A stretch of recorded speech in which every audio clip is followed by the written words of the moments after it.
Hello বন্ধুরা, কেমন আছো তোমরা? আশা করি ভালো আছো। আমি সুচরিতা মধ্যমগ্রাম থাকি।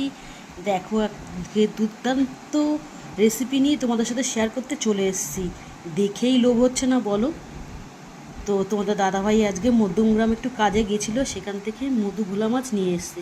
তা রসে বসে ভোলা মাছের ঝাল, এটা নাম দিয়েছি আমি। তো এটা রান্না করেছি কালো সর্ষে, পেঁয়াজ, কাঁচা লঙ্কা, টমেটো, 1 ইঞ্চি আদা, 1 ইঞ্চি রসুন বাটা দিয়ে। আর শুধু ফোড়নে আছে কালো জিরে, কাঁচা লঙ্কা। এইভাবে গরম ভাতের সাথে এই মাছের ঝোল খেলে দারুণ লাগবে, আমি কথা দিতে পারি তোমাদের বন্ধুরা। আর চটজলদিও হয়ে যায়। ধরো তোমার রান্না হয়ে গেছে, বাড়িতে গেস্ট এসছে, কী রান্না করে দেবে? ফ্রিজে মাছ আছে, তো যে কোনো মাছ দিয়েই তোমরা এই রেসিপিটা করে দিতে পারো। দারুণ লাগবে খেতে, বিশ্বাস করো। আর রঙটা তো দারুণ হয়েছে। আমি তো তোমাদের আগেই বলেছি বন্ধুরা, আমি রান্নায় শুকনো লঙ্কা ব্যবহার করি না, শুধু ফোড়ন দিই। দেখো কাঁচা লঙ্কা বাটা রান্না কত টেস্টি হয়েছে। তো তোমাদের রেসিপি আমি অন্য কোনো পোস্টে শেয়ার করে দেবো। সবাই ভালো থেকো, সুস্থ থেকো, আর সবাই কিন্তু আমার পাশে থেকো। ভিডিওটা কেমন লাগলো কমেন্ট করে জানিও বন্ধুরা। Ta-ta, bye. আবার অন্য কোনো ভিডিওতে অন্য কোনো রেসিপি নিয়ে চলে আসবো।